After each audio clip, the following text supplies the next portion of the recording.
mindset of food prep. A lot of us have this idea that it has to be a lot harder than it needs to be. We go on Pinterest and we saw these glorious pictures. You may even be on my blog and be like, look at that girl's food prep. She's got everything done.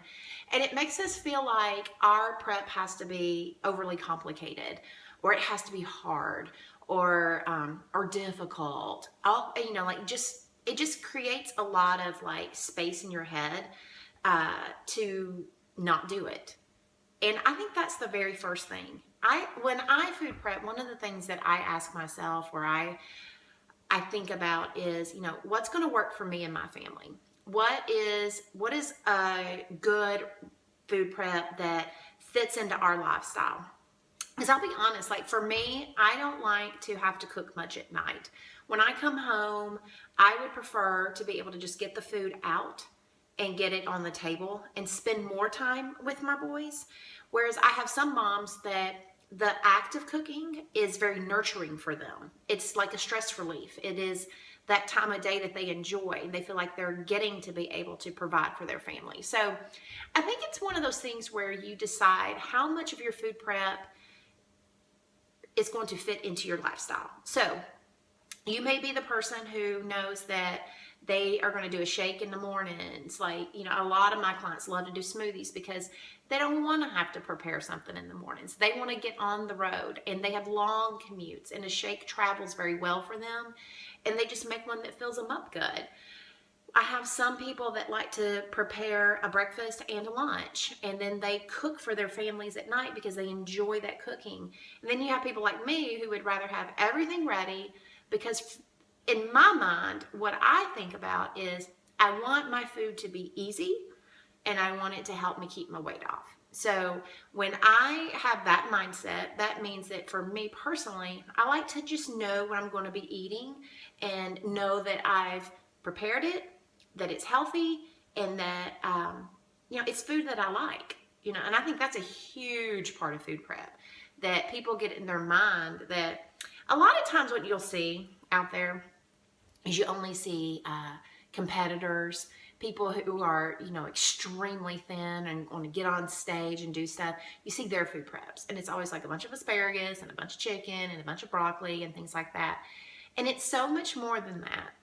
It can be all kinds of good stuff. So I'm going to kind of walk you through my little menu this week and give you a few tips on how I set up my kitchen. The first thing I do is I clean the kitchen. A good food prep always begins with all your stuff off the counters, put away. My sink is empty. The dishwasher is ready to be loaded with dirty dishes, and it just makes things a lot easier to maneuver. And that's why I do it. I used to have a small kitchen, and that's when I started with the clean kitchen rule for Corinne.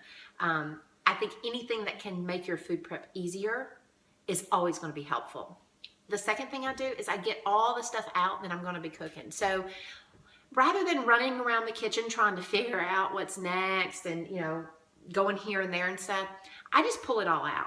So I have stations set up. Like, I know where I'm going to chop and wash things. I know where I'm going to do like assembly type stuff. Use your kitchen table. Use the things that you need. In my old house, I didn't have a major island, but I had a kitchen table, and that's where I assembled all the food, into containers.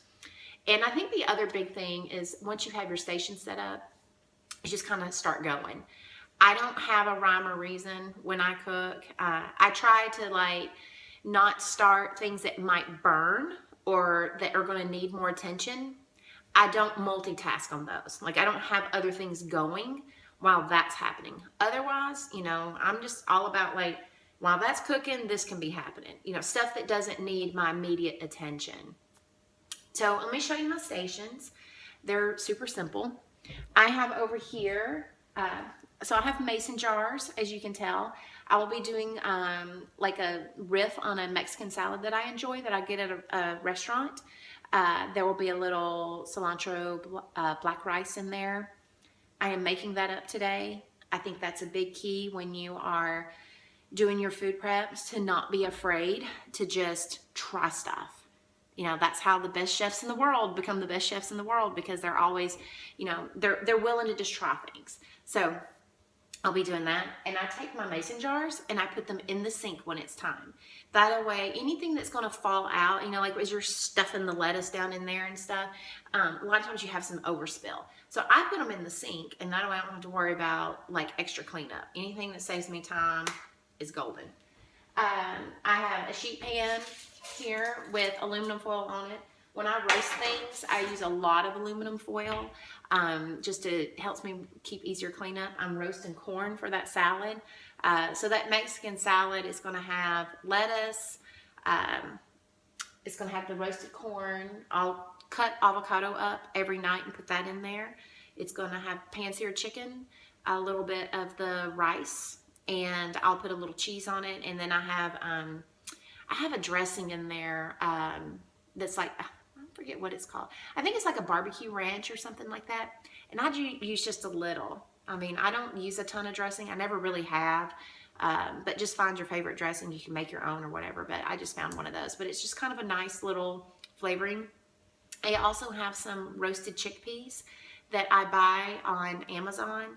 And I'll look and see. I can put those in my store. But they're these really, it's from the Good Bean Company, I think is the name of it. And they have different ones, and they're just a nice crunch. And there's like a barbecue one, and there's also a cilantro lime one. And I'll put a few of those on there, and they'll be great. So, all right. Next thing is protein pancakes. I'm going to do protein pancakes this week. I use Kodiak protein pancakes. You can make your own. There's 1,000 recipes out there for them. I just happen to love theirs. They have giant box you can buy from Costco. They're easy. And I'm portioning out almonds because I love them as a snack. And I'm also portioning out protein Cheerios, which my son loves. And he likes to eat them out of the bag on the way to school. And then he drinks the milk. So it just keeps him from spilling and, trying to do it in the mornings. We're always rushed in the mornings. If you're like us, it's like we want to get as much sleep as we can. And we end up just trying to get out the door, and everybody's like, just the less that we have to get together, the better.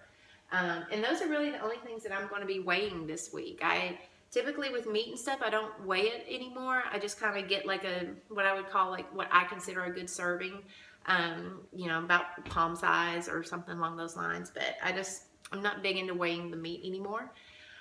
Then the next station is I have all my meats out over here by the stove. I have all of my pans already pulled out that I'm going to use, my cast iron skillet, my big skillet, when I'm going to cook my rice in. All of that's sitting here ready to go. And then over here, I have my station where I have all my chopped stuff. So I keep a colander in the sink, and that makes it super easy because the colander, I can just throw the vegetables in when I'm ready to go and wash them.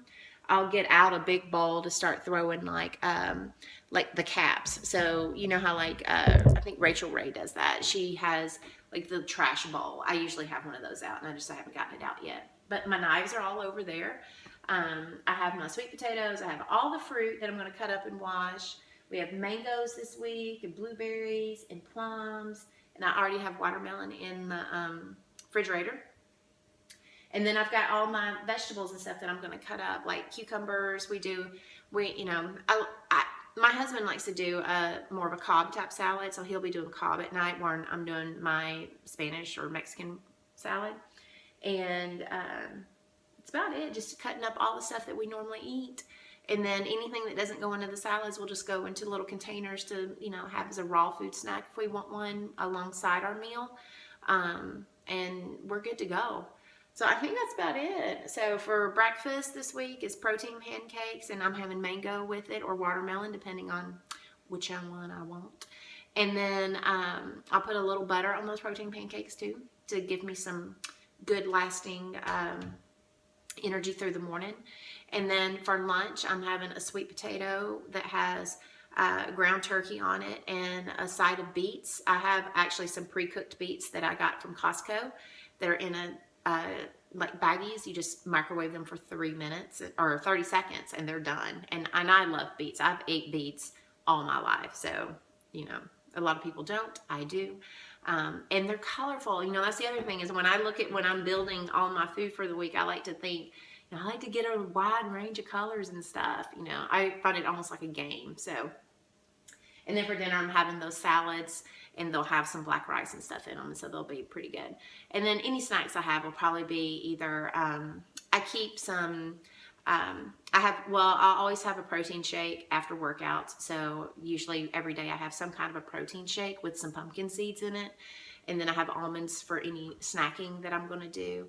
But I don't snack as much anymore. I try to make my meals bigger and more satisfying so that they last me. I put like a lot of fat and protein in them. And I try to get them to where they can last me a good 4 to 5 hours. I just, a lot of times I'm on the go and I don't want to be running around, trying to, eat a snack.